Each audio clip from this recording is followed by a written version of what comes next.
Iris finally gets her very own episode in Violet Evergarden, and it's meh.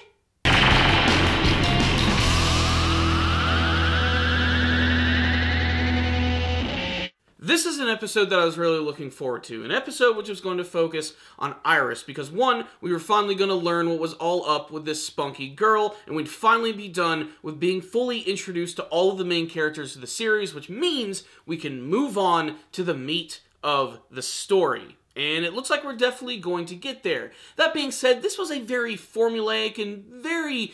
what's the word I'm looking for? The episode was predictable. That's the word I was looking for. It is simply just that. Predictable. You know exactly what's going to happen from the beginning of this story, which luckily still looked absolutely amazing. If anything, this is a gorgeous looking show, and you can watch it simply just to appreciate the art value of it. It's not too often that I can say that about an anime where you can just tune out the bad story and just enjoy the visuals, but you can actually do that with this show right here. Now, while it seems like I am completely undercutting this episode, let me just stress that this was still nowhere near terrible, incredibly watchable, and dare I say it, something that everybody should at least see once. This was a spectacular episode of the series. Just not exactly what I wanted, but I am glad that we got through it real quick. Hopefully we'll get to move to better, bigger things in the future of Violet Evergarden. But what is it about this episode that I didn't really care for?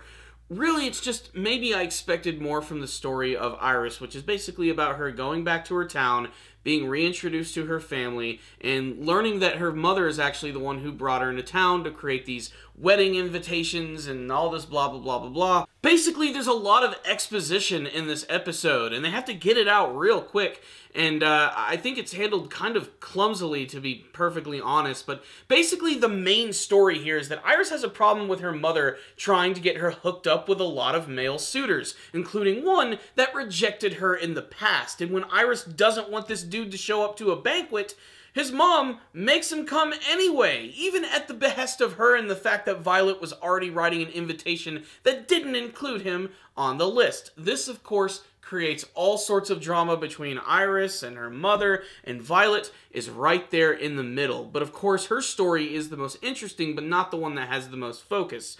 What is interesting here is that not only is she finally looking at emotions, but finally being able to understand what it is they truly mean and the subtext behind them. Not to mention, finally truly learning what it means behind the whole phrase of contradiction. Something that I think worked really great in this episode, because there's a moment where Iris has a big outburst against Violet and her family, but eventually Violet is able to talk her down by actually understanding her emotions and letting her know that she's on the same level as her, and even being very blunt about the fact that she was rejected by this guy, going as far as to saying that her feelings for him were fully rejected. It's something that the guy just didn't want.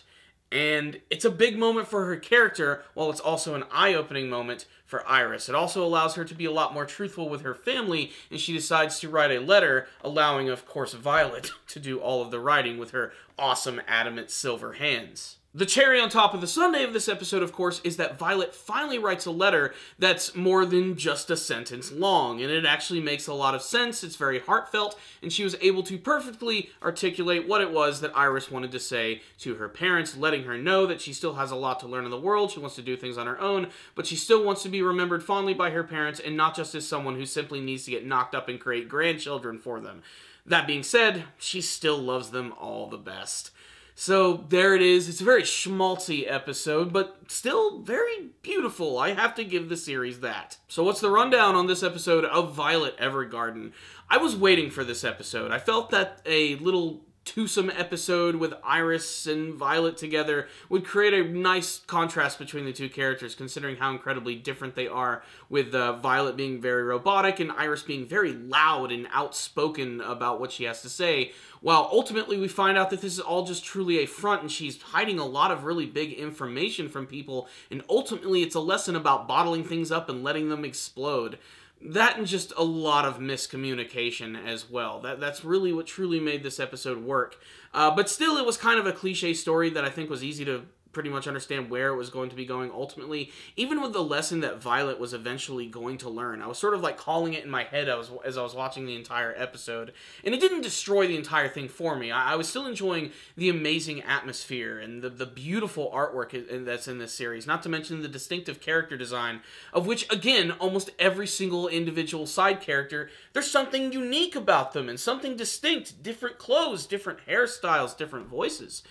And that's something that a lot of other series really crap out on and cheap out on, and its attention to detail, which I think is one of the biggest strengths of Violet Evergarden. That and, of course, another final scene at the end of the episode, which I think is the biggest lesson for Violet in this episode, when she starts to learn about the importance and the meaning of saying I love you to someone. It's not something that you just say without like any impact behind it. It's something that you have to say when you truly mean it, and when someone puts themselves out there to do that, it means it's a really important thing. She now realizes, when Gilbert was saying that to her, she's starting to realize that this was a pretty big deal for him, and it was a very brave thing for him to do, to go out and say something like that.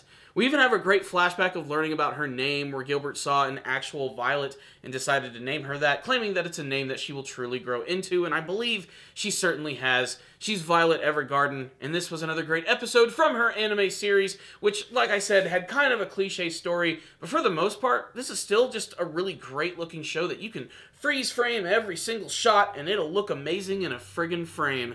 So there it is. That's my review of Violet Evergarden, Episode 4. I'm giving this one a 4 out of 5. Check it out, guys. If any of you guys did watch the episode, why don't you tell me what you thought about it in the comments section below, and what you hope to see from the rest of this beautiful anime series. Thank you guys for watching. I'll see you guys next time, and as always, stay dandy, baby.